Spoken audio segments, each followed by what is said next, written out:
semuanya, Assalamualaikum warahmatullahi wabarakatuh. Gimana nih kabarnya? Aman gak? Biasanya udah pada di-up belum nih?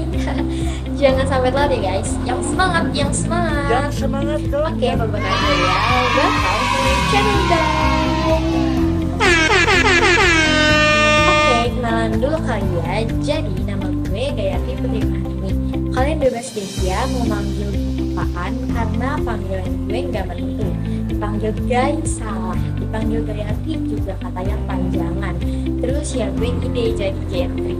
Jadi ya bisa dipanggil Gayat aja gitu. Cuma kan orang-orang tuh suka kayak lebih kreatif ya dari gue. Jadi nama gue di kemana-manain juga. Oke lah, jangan kebanyakan bahasa basi kali ya. Oke, ya untuk memenuhi durasi durasi. Jadi hari ini gue mau apa ya, gue mau kalian reminder nih bareng gue tentang peran Pak B.J. Habibie.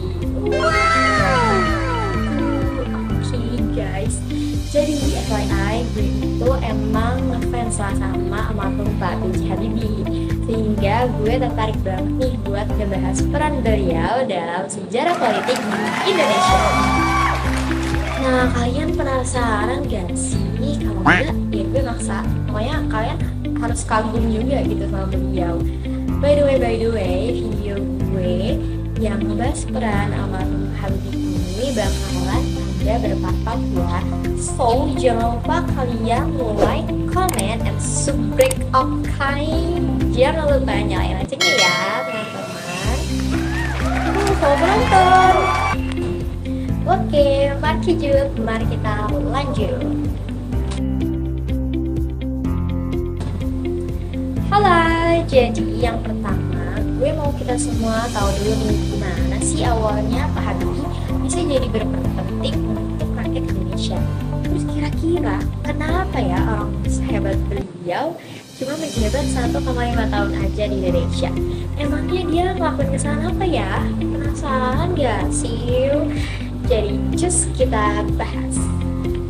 Nah, B.J. Habibie itu adalah orang pertama lah guys yang jadi presiden, tapi bukan terlahir dari dunia politik. Tuh, terus kok bisa jadi presiden? Nah, di sini nih uniknya. Beliau adalah seorang ilmuwan, insinyur, dan juga teknokrat loh. Dia itu lulusan dari RWTH Aachen University di Jerman. Keren banget kan, bisa kuliah sampai ke Jerman. Nah, dia ini ngambil bidang teknik penerbangan guys, atau nama kerennya itu aeronautika. Wah gila, gokil banget ya sih. Habibie ini otaknya pinter-pol. Nah, kisah awalnya itu beliau bisa jadi presiden gara-gara presiden kedua kita, yaitu Bapak Soeharto.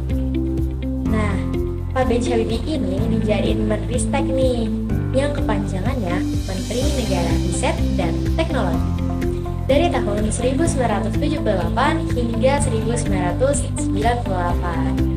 Wah, cukup lama ya guys beliau menjabat. Oh iya, beliau ini tentunya sangat berpengaruh terhadap perkembangan teknologi dan industri strategis di Indonesia guys. Kalian tahu kan? Pada tahun 1976, Habibie mendirikan PT Industri Pesawat Terbang Nurtanio atau IPTN, industri penerbangan pertama di kawasan Asia Tenggara. Tidak cuma IPTN, Habibie juga memprakarsai sejumlah industri strategis Indonesia seperti PT PAL untuk pembuatan kapal, serta PT Pindad di bidang persenjataan. Gimana sampai sini? Udah terkagum-kagum kan kalian? Nah iya, gue juga. Ini juga kasih tahu ya, Pak Habibie juga pernah jadi ketua ICMI alias Ikatan Cendekiawan Muslim Indonesia. Ini juga nih salah satu batu lompatan beliau sehingga dapat memperluas pengaruhnya di kalangan elit politik dan masyarakat intelektual. Wah, sebenarnya masih banyak lagi prestasinya. Cuma kalau kebanyakan nanti bisa kalian menyanyi guys. Soalnya gue aja gak bisa pikir ada ya orang secerdas itu dan dia bisa jadi presiden Indonesia.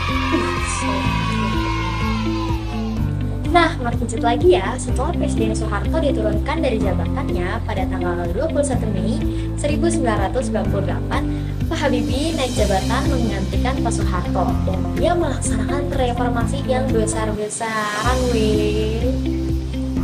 Nah, tapi sangat disayangkan ya, dia ini gak lama jadi presiden. Cuma gue masih salut banget karena semua kebijakannya itu menurut gue pribadi ya, itu win-win solution loh. Karena dia itu berpikir dengan menggunakan naluri dan bukan berdasarkan kalkulasi politik aja. Jadi gue amazed parah sih sama beliau. Oke lanjut. Maafin ya, ini excited banget soalnya.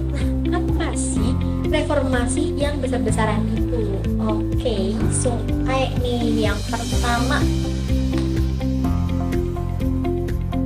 Yes, ini yang pertama, dia ngadain pemilu guys. Emang sebelumnya belum ada pemilu ya guys? Ya ada sih, tapi yang inilah beda bro. Pemilu pada saat itu bersifat bebas dan demokratis. Jadi Pak Habibie ini benar-benar menerapkan asas sumber dan jurdil, alias langsung umum, bebas, rahasia, jujur, dan adil. Mantap banget. Sebagai spirit yang neo atau yang baru ya guys ya. Bukannya pas Orde Baru juga berjurdil ya kan? Oh tentu tidak bre, itu dulu pas zaman Orde Baru cuma berpegang sama asas sumber aja, jurdilnya di ghosting. Waduh. Yes, baik dari panitia atau pemilihnya itu nggak pakai asas jurdil guys. Para BDP kan, jadi netralis birokrasinya sering dilanggar gitu loh. Terus ya pemerintahan yang sebelumnya itu digerakkan untuk menyokong si partai kuning. Nggak lupa deh, anak muda partai kuningnya yang mah. Jangan-jangan nggak pernah baca politik kalian. Nah, ya mungkin sih, ini pasti partainya ada di mana-mana nih benderanya. Gak mungkin Gen Z pada nggak tahu. Jadi partainya itu adalah Partai Golkar. Nah, jadinya saat itu harus dinetralisir guys, supaya nggak ada keberpihakan sama partai manapun. Mau PNS juga itu dilarang nih jadi pemilih atau yang ngurusin parpol gitu, kecuali ada izin dulu dari atasan terus cabut dari posisi pemerintahan. Begitu ya friend. Oke lanjut, pemilu tanggal 7 Juni 1999 mendapat total pemilih segini nih orangnya.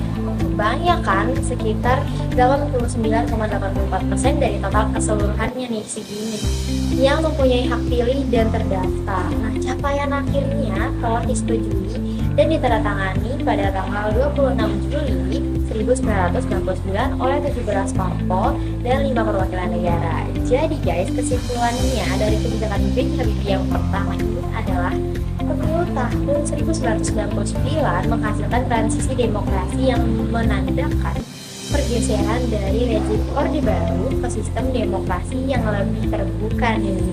Terus meningkatkan partisipasi politik yang signifikan dengan 48 partai yang berpartisipasi menggantikan sistem 3 partai pada era Orde Baru. Lalu pemilu ini dianggap juga sebagai langkah maju menuju penegakan demokrasi yang lebih transparan.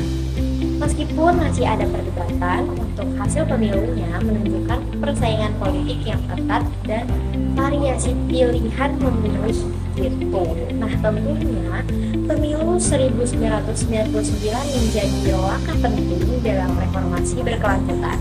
Namun tantangan dalam reformasi politik dan institusi masih berlanjut.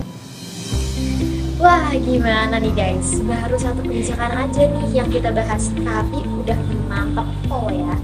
Belum lagi yang lain-lain nih, pokoknya best banget deh. Masa-masa Pak Habibie ini ya, semoga kalian semua yang menonton ini bisa jadi orang-orang sukses kayak Pak B.J. Habibie ya guys. Gue juga mau banget nih, cuman kalau buat jadi presiden sih ya lumayan berat ya.